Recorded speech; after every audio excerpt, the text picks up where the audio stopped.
Well, we've reached the part of the podcast where the man, the myth, the legend, the CFL go, XFL, CFL, Arena League, Jim, everything, Jim.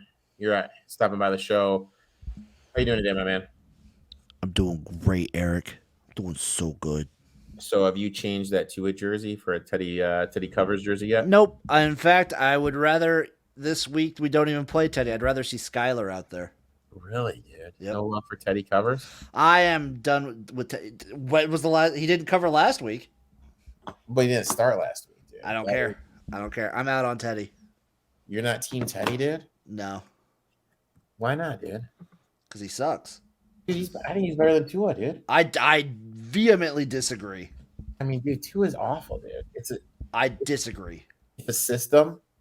You have a good coach in Michael M, and he's put into a situation to be successful. And he's successful. I know, and he's gonna do the same thing with. If I see it work the same with Teddy B, then I'll start changing my tune. I mean, let me ask you something, my man. Just let me ask you something, okay? How do these numbers appeal to you? 42 and 21, 67% ATS. When was the last time he started? Last year, Where was he starting? Denver. Ah. 42, 21. Listen, I don't hate it. I don't hate Teddy. I'm a big Tua guy. I think there's some Teddy hate, and I just like Tua. So we're not here to hear Jim and I go back and forth about the old Miami Dolphins. You can see plenty of that this Saturday. Jim and I are going to be live 11 a.m. Central Time, 12 p.m. Eastern. We'll have some special guests for the Kansas and TCU live stream, but we're here to talk about CFL. Jim, overall, you've just been killing it the last 2 weeks, my friend. I've been feeling good. I think what the correct term is, you're seeing the board. You're just seeing the board right now, Jim. I'm seeing the game is like opened up to me. And there's no better feeling than just seeing the board. And we're gonna see what you see for this upcoming weekend. We're going to be looking at our friends at PointsBet. Again, if you're looking for a reliable sports bet, go to PointsBet, download the app, initial deposit, use promo code ETOF21. That's ETOFT21. That way they know Uncle Rico sent you. Game one, Tiger Cats laying 2.5 over under 49. Saskatchewan plus 108 on the money line. Jim, what do you like? Oh, this one's tough. I've gone on bits and pieces and parts of this. If you can find it, I like taking Hamilton first half, especially with Dane Evans starting. Mm-hmm. This is a tough situation. Both teams are kind of in must-win scenarios. I feel like I feel like Saskatchewan's kind of falling under the pressure. I might take Hamilton here. I kind of feel I need to take in getting the points. I'll take Saskatchewan. That's fair, and like both these teams have shown that they can be bad. Like this is probably going to be an ugly game. With that being said, do you lead the under though? Slightly, but like we've also seen times where these quarterbacks can just blow up. It's weird. So Jim's on the Tiger Cats minus 2.5. I'm on Saskatchewan plus 2.5. Neither one of us are touching this old over under. Let's turn our attention to game 2. Saturday. BC Lions against Toronto. Toronto laying 1.5 over under 48.5. BC even money on the money line. Gotta feel like this is a bounce back spot for Toronto after getting whopped. 29-2 getting a bounce back. They didn't score a single offensive point. Their 2 points came from 2 Calgary Rouges where like Calgary just gave up the ball for better field position. And Toronto gets points for that. So like this has got to be a bounce back spot. Toronto has a good offense. They have a good defense. BC is good, even with especially with Vernon Adams starting back there. But he's no Nathan Rourke. So I like Toronto here getting the bounce back at home. I agree 100%. I like Toronto here minus the 1.5. So Jim and I are both on Toronto minus 1.5. Over under here 48.5. What say you, my friend? Slightly on the over. Now, I am going to bring up an interesting game here. We got Winnipeg laying 13, over under 50 and a half. I'll be honest, I don't have no idea what the hell to do here, my friend. So Edmonton has shown time and time again that they have a lot of fight. And it's the same with Ottawa. These two teams on the road win games and show fight. I think Edmonton comes in here and wants to punch Winnipeg in the mouth. Edmonton's playing for their life right now. I like Edmonton plus the 13. It's taking a lot of willpower not to sprinkle on that money line because I don't think they win, but I do think they cover. 13 is a lot of points for a team that plays this hard. And the Bombers, I don't know. You can't take anything away from them last week because when they played the Riders, they just clowned the fuck out of them. It's weird. The Bombers could be having an incredible down year, and they play the Saskatchewan Roughriders, and then they just destroy them. It's stupid.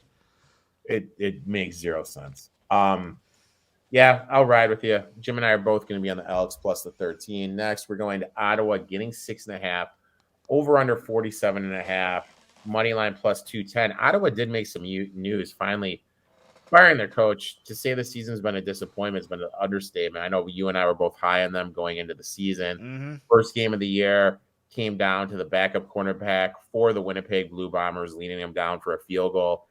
I always take a team after they fire the coach. I'll take Ottawa plus a 6.5. You kind of there's the two scenarios they can go. The team can kind of fall apart and just give up on the season, or they can rally around this new interim coach. And you always want to bet on them rallying. So I like Ottawa. Just don't overthink it. Take the Red Blacks. Take a money line. Montreal is a chaotic team. You can't trust them one week. You can trust them with your life the next. I like taking Ottawa here. And plus, you made a good thing. Ottawa only wins and covers on the. It is insane the difference, the way not just this team looks, but the fact that how they cover, how they play, how they just win on the road versus at home. It's like two different teams. Now my parlay of the week, I changed it. I'm going to take Saskatchewan plus the 108. Let's start a parlay here. Here I'm going to take Toronto minus the 1.5. Give me the Elks plus 13, and I'll take the Tiger Cats plus 210. That is a juicy plus 2,153 parlay. Woo! That's juicy. That's juicy. Jimbo, what is your parlay of the week? I hate to go against you, buddy, but here it is. It's Hamilton money line. Safe one right there. It's Toronto minus the 1.5. It's Edmonton plus the 13 and the over. Ooh, can I do both? Yes. And then it is Ottawa money line. Parlay not available. Oh. No, I'll get rid of that over then. Yeah. Then it's Ottawa money line. Ooh, plus 1757. It's going to be interesting. Jim and I got two big parlays that we just gave out to the people. Jim, when we just recorded Spring Fever, you made an interesting statement, and this is something I didn't know. We were talking about how if the team who's in fourth place has more points than the team in third place in the opposite division, they can slide over. Correct? So that's how. So if you go to the CFL official website, that's how you can see Edmonton and Saskatchewan are still technically alive for the playoffs, even though Calgary, BC, and Winnipeg all have the Western spots locked up.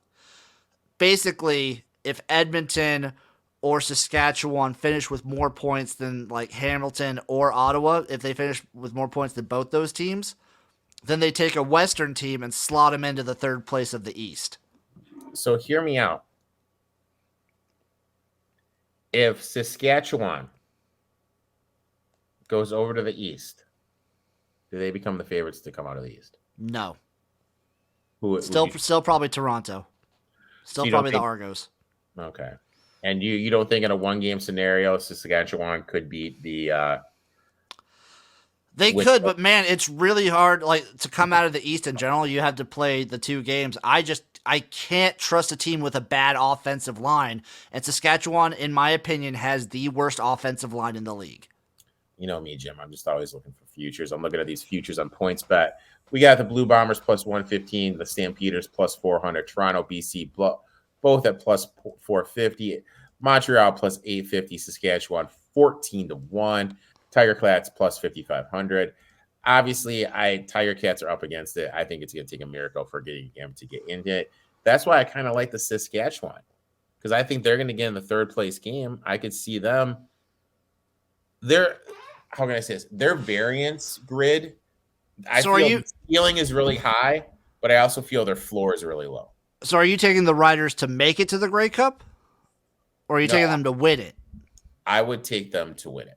Not a chance. That is no. I can't, because they're probably playing the Bombers, and the Riders just lose to the Bombers. They are embarrassing against this team.